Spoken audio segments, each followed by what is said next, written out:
Welcome to Unfaithful Secret, your go-to channel for love affairs, betrayal, and revenge that will keep you hooked. Don't forget to like and subscribe for more thrilling stories. There are some secrets so dark, so painful, that speaking them out loud feels impossible. I thought I had moved on from my past.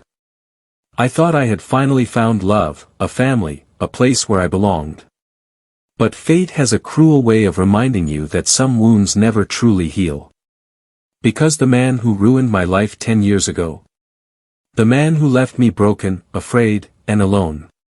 He's my husband's father. My rapist is now my father-in-law. And now he's begging me to stay silent. But I wasn't going to stay silent. I was going to make him pay. I was 17. Young, naive, full of dreams. I had just gotten my first job working at a small diner in town. The hours were long, but I didn't mind. It was my first taste of independence. Then one night, everything changed. It was late. My shift had ended, and I was waiting for the bus. It was one of those cold, empty nights where the streets feel abandoned. That's when a sleek black car pulled up beside me. The man inside rolled down the window. He was well-dressed, confident, with an easy smile. "It's late, sweetheart. Need a ride?" I shook my head, but he was persistent. "Come on, it's not safe out here. I know your boss, he's a friend of mine. I've seen you working hard. Let me help you out." I hesitated, but exhaustion won over caution. I got in. At first, everything seemed fine. We made small talk. He asked about my plans, my dreams. I started to relax. Then, instead of taking me home, he turned down an empty road. I felt the shift immediately. My pulse quickened. "I think you missed my street," I said, trying to keep my voice steady. He just smiled. "Relax, sweetheart. I just want to talk." That's when I noticed his hand moving toward my thigh. Panic surged through me. I reached for the door handle, but he locked it. "Don't fight me," he said, his voice cold, almost amused. "It'll be easier if you don't fight." I begged. I screamed. But no one was around to hear me. When it was over, he straightened his tie, wiped his hands like I was nothing more than a stain, and leaned in close. "Forget this ever happened," he whispered. "No one will believe you anyway." Then he left me there, alone, broken, bleeding. I never saw his face clearly in the dark. But I would never forget his voice. The deepness of it. The way he smelled, expensive cologne mixed with something rotten. I found out weeks later that I was pregnant. I wanted to end it. I wanted to erase every trace of him. But then, I felt her move inside me for the first time, and I knew I couldn't. My daughter became my strength. My reason to keep going. I buried the pain, focused on giving her the best life I could. I thought I had left the past behind me. But the past has a way of finding you. Michael was everything I never thought I'd have: kind, patient, loving. He didn't just love me, he adored my daughter too. He made me believe in happiness again. In family. In love. His family welcomed me with open arms. His mother, Grace, was like the mother I never had, warm, affectionate, always making sure I felt at home. And his father? The first time I met him, my world stopped. The smell of his cologne. The deepness of his voice. The way my stomach twisted in fear. Michael's father was the man who raped me 10 years ago. Every day, I woke up to the face of the man who ruined my life. I sat at the dinner table with him, pretending everything was fine. I watched him play with my daughter, knowing the truth. Knowing what he did. And every night, I lay beside my husband, the man I love, carrying a secret that could shatter him. One night, my father-in-law cornered me in the hallway. "Please," he whispered. "Don't ruin this family. I was a different man back then. I'm begging you, don't say anything. He was afraid.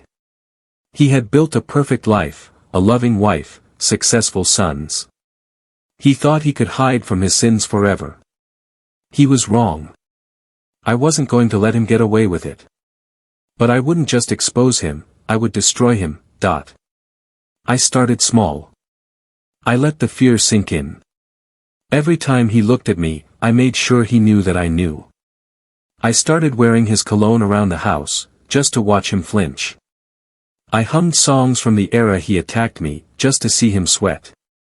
Every time he tried to relax, I'd whisper, "You look worried, Dad. Something on your mind?" He was unraveling, and it was beautiful to watch. I started planting seeds of doubt in Grace's mind. "Your husband seems stressed lately," I'd say innocently. "Is everything okay between you two?" I'd leave my phone recording whenever he was in the room, catching every nervous breath, every whispered plea for me to keep quiet. Slowly, I built a case against him without him even realizing it. The night of Michael's birthday dinner, I played my final card.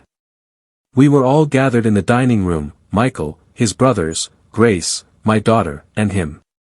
And that's when I stood up and said, "I have a confession to make." Michael looked at me in confusion. His father stiffened. I turned to Grace and said, 10 years ago, I was raped. I had a daughter as a result. And tonight, I want to tell you all the truth about the man who did it. The entire room fell silent. My father-in-law's face turned white. I pulled out my phone and played one of the recordings, his own voice, begging me not to tell the truth. Grace gasped. Michael's hands clenched into fists. And my father-in-law? He broke. He tried to deny it. He tried to plead. But it was too late. Grace stood up and slapped him. Michael stormed out. His brothers refused to even look at him. The family he fought so hard to protect turned their backs on him in an instant. But I wasn't done yet. Grace let out a strangled cry before her eyes rolled back, and she collapsed onto the floor. Chaos erupted. Michael rushed to her side, shaking her, his voice thick with panic. "Mom. Mom." I stood frozen as someone called an ambulance. The room spun. I hadn't expected this. I wanted him to suffer, but not Grace. She had been the only good thing in my life after all these years. Michael's brothers helped carry her to the car. Michael shot me a look, one filled with confusion, anger, and something else I couldn't quite place. Betrayal. At the hospital, we all waited in tense silence. Michael wouldn't look at me. When he finally spoke, his voice was hollow. "Tell me this is some mistake, Alicia. Tell me you're lying." I swallowed hard. I wish I was. He ran a hand through his hair, his breathing heavy. "This is my father. You're saying he did this to you? 10 years ago?" I nodded, tears threatening to spill. "Michael, I would never lie about something like this." He clenched his fists, his knuckles white. "My dad, he's not that kind of man. He's always been a good father. He raised us. I saw the war in his eyes. He wanted to defend his father. He wanted to pretend this was all some cruel joke. But the evidence was there. The recording. The look of pure terror on his father's face when I exposed him. Finally, Michael stood up and walked away without another word. 2 days later, Grace woke up. But she was different. Her eyes were hollow, her voice barely above a whisper. "I gave my whole life to that man, and he's a monster." The moment she was discharged, she filed for divorce. The police arrested my father-in-law that evening. The news spread fast. His reputation crumbled. His friends abandoned him. His own children refused to speak to him. He was completely, utterly alone. And me? I stood outside the courthouse the day they took him away, holding my daughter close. As he passed by me in handcuffs, he met my gaze one last time. There was no more arrogance, no more confidence. Just a broken, defeated man. And that was enough for me. Some men think they can bury their sins. They think time will erase the pain they caused. But monsters don't get to hide forever. And I made sure my monster paid the price. Grace left town. Michael and we didn't survive this. He tried, but he could never look at me the same way again. And I understood. How do you move forward when the past has already shattered everything? But I have no regrets.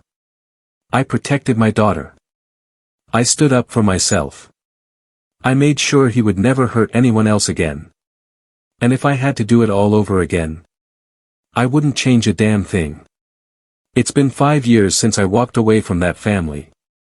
5 years since I chose truth over silence. Some people called me brave. Others called me a homewrecker. But I don't care what they think. I did what I had to do. My daughter is happy. She's growing up in a world where she doesn't have to live in the shadow of a monster. That's all that matters. She smiles as her daughter runs up, giggling, her bright blue eyes shining. She looks so much like him. Not my rapist, no. She looks like me. She carries my strength, my fight. And I will never let anyone hurt her. Alicia's phone buzzes. She looks down. It's a message from an unknown number. The words make her breath hitch. Message from Michael. I need to see you. Alicia sits at a table, her fingers tapping anxiously. Then, Michael walks in. He looks different, older, wearier. The weight of the past sits heavy on his shoulders. You look good. Alicia nods, guarded. So do you. Michael. I hated you for a long time. I blamed you for everything. For tearing my family apart. Alicia stiffens but stays silent. Michael, eyes filled with regret. But deep down, I knew the truth. I couldn't accept it. I spent years convincing myself that my father was a good man. That he would never do something like that. But he did. And you suffered. And I'm sorry. Alicia exhales slowly. The apology is unexpected. But it doesn't erase the past. Alicia, firmly. I don't need your apology, Michael. I needed you to believe me back then. But you didn't. Michael nods, ashamed. I know. And I'll never forgive myself for that. Michael. I just wanted to see you one last time. To tell you. I get it now. And I hope you're happy. Alicia studies him for a moment before nodding. Alicia, softly. I am. Michael stands, hesitating as if he wants to say more. But he doesn't. He simply walks away, disappearing into the crowd. Alicia returns home, where her daughter is waiting with open arms. She scoops her up, holding her close, inhaling the sweet scent of innocence and new beginnings. Closure doesn't always come wrapped in a perfect ending. Sometimes, it's just accepting what happened and choosing to move forward anyway. I don't know where Michael's life will take him. I don't know if he'll ever truly forgive himself. But that's not my burden to carry anymore. Because I am free. And that is enough. Would you have forgiven Michael? Or was his apology 5 years too late? Like and subscribe for thrilling secrets unraveled.